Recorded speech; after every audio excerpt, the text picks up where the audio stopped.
नमस्कार बंधुरा आज आमी चले एसेছি একটা ছোট্ট রেসিপি নিয়ে। आज आमी বানাবো বেসনের ধোকা। বেসনের ধোকা আমি কিভাবে বানালাম চলুন দেখা যাক। সবাই তো ছোলার ডালের ধোকা বানায়, মটর ডালের ধোকা বানায়। আজ আমি বানিয়েছি বেসনের ধোকা। বেসনের ধোকাটা খেতে অপূর্ব হয়েছিল। চলুন বলি এবার কিভাবে বানিয়েছি। দেখুন, এক বাটি আমি বেসন নিলাম, ছোট বাটির এক বাটি। যে বাটির মাপে বেসন নেবেন সেই বাটির মাপে সবই জলটা আপনাকে দিতে হবে। এবার ওর মধ্যে আমি লঙ্কা গুঁড়ো, নুন, হলুদ আর জিরে গুঁড়ো দিয়ে ভালো করে দেখুন মিশিয়ে নিচ্ছি। এবার মেশানোটা ভালো করে মেশাতে হবে, তাহলে মিশে যাবে সব কিছু ওর মধ্যে, বেসনের মধ্যে। এবার যে বাটির মাপে আমি বেসন দিয়েছিলাম সেই বাটির মাপেই আমি জল দেব এক বাটি। এবার জলটা একবারে দেবেন না, আস্তে আস্তে দেবেন আর মেশাতে থাকবেন। একবারে দিলে ওটা একদম দলা হয়ে যাবে, তাই জন্য আমি অল্প অল্প জল দিয়ে ওটাকে মেশাচ্ছি। দেখুন আপনারা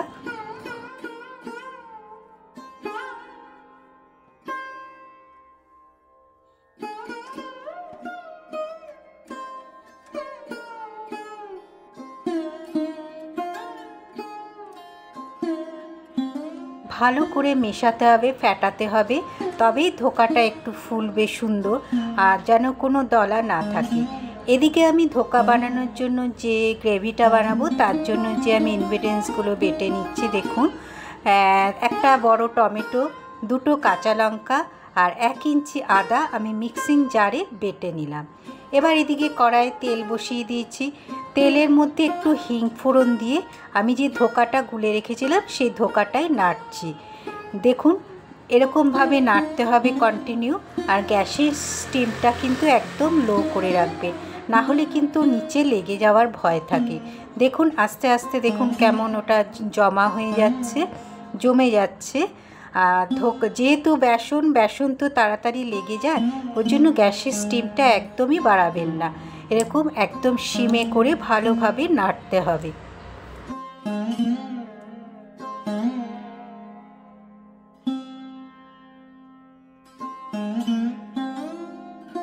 দেখুন কি সুন্দর হয়ে গেল, একদম জমা বেঁধে গেল। একদম শক্ত করবেন না, একটু পাতলা, একটু নরম রাখবেন। এদিকে আমি থালার মধ্যে একটু তেল ব্রাশ করে নিলাম, আর তেল ব্রাশ করে আমি ওর মধ্যে এই যে বেসনটা আমি করে রেখেছিলাম সেই বেসনটা আমি দিয়ে দিলাম। দেখুন বেসনটা দিয়ে গরম অবস্থাতেই একটু কাটবেন, একদম ঠান্ডা হলে কাটবেন না, তাহলে জমে যাবে বেসনটা।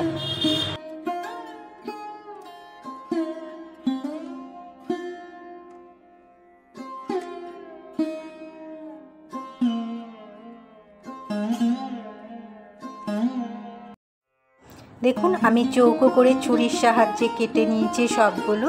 দেখুন কি সুন্দর উঠে আসছে সব ছুরির সাহায্যে। একটু নরমই রাখবেন, শক্ত করবেন না, তাহলে কিন্তু কাটতে গেলে ভেঙে যাবে। দেখুন কি সুন্দর ছুরির সাহায্যে আমার কাছে উঠে আসছে প্রত্যেকটা। আর এদিকে আমি কড়াইয়ে তেল দিয়ে দিয়েছিলাম। তেলটা গরম হতে আমি যে কেটে রেখেছি ধোকাগুলো ওর মধ্যে আমি দিয়ে দিলাম। দেখুন ধোকাগুলোকে এবার লাল লাল করে ভাজতে হবে। পুরনো বন্ধুদের জানাই অনেক অনেক ভালোবাসা। নতুন বন্ধুরা যারা আমার চ্যানেলটাকে এখনও সাবস্ক্রাইব করনি, অবশ্যই সাবস্ক্রাইব করে আমার পাশে থেকো, নোটিফিকেশন বেলটা অন করে দিও। দেখুন কথা বলতে বলতে আমার এক পিঠ সব ভাজা হয়ে গেছে। দেখুন আমি উল্টে দিচ্ছি কিভাবে, আস্তে করেই উল্টাবেন, না হলে ভেঙে যাওয়ার ভয় থাকে ধোকাটা।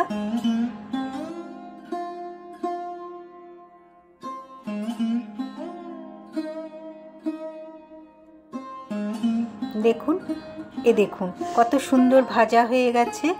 এদিকে কড়াইয়ে আমি প্রত্যেকটাই এবার যে কটা আমি কেটেছিলাম আমি এক ব্যাচ ভাজার পর আরেক ব্যাচ দিয়ে দিলাম। প্রত্যেকটাই দেখুন আমার কি সুন্দর কাটা হয়েছে, এক ফোঁটাও ভাঙেনি।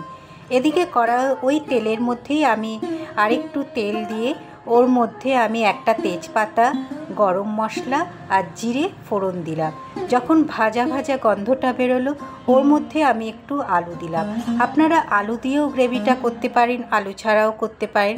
আমার বাড়িতে একটু আলু ছাড়া অপছন্দ, আলু দিতেই হয়, তাই জন্য আমি বাধ্য হয়ে আলু দিয়েছি, আপনারা আলু ছাড়াও করতে পারেন। এবার ওই আলুটা যখন ভাজা ভাজা হতে থাকবে ওর মধ্যে আমি নুন আর হলুদ দিয়ে লাল লাল করে ভাজবো। দেখুন আমি ভাজছি কেমন। ওর মধ্যে এবার যে পেস্টটা আমি তৈরি করে রেখেছিলাম টমেটো, আদা, কাঁচা লঙ্কা, সেই পেস্টটা ওর মধ্যে আমি দিয়ে দিলাম। এবার একে একে জিরে গুঁড়ো, ধনে গুঁড়ো আর লঙ্কা গুঁড়ো ওর মধ্যে আমি দিলাম গ্রেভিটার মধ্যে। আপনারা দইও অ্যাড করতে পারেন, যেহেতু আমার কাছে দই ছিল না সেই জন্য আমি দই অ্যাড করিনি। দই দিলে আরও গ্রেভিটা ঘন হয়। দেখুন এবার লাল লাল করে ভাজা হবে। একটু মিষ্টি দেবেন, কারণ নিরামিষ রান্না তো, নিরামিষ রান্নাতে একটু মিষ্টি দিলে ভালোই লাগে। এটা আপনারা পেঁয়াজ রসুনের সাথেও পেঁয়াজ রসুন বেটেও করতে পারেন। আমি নিরামিষ দিনে করেছিলাম, ওর জন্য নিরামিষই আর কি জিরে ধনে গুঁড়ো দিয়েই করেছি। দেখুন ভাজা হয়ে গেল। এবার আমি জল দিয়ে দিলাম ওর মধ্যে। দেখুন আলুগুলো সেদ্ধ হওয়ার যতটুকু সময় লাগে।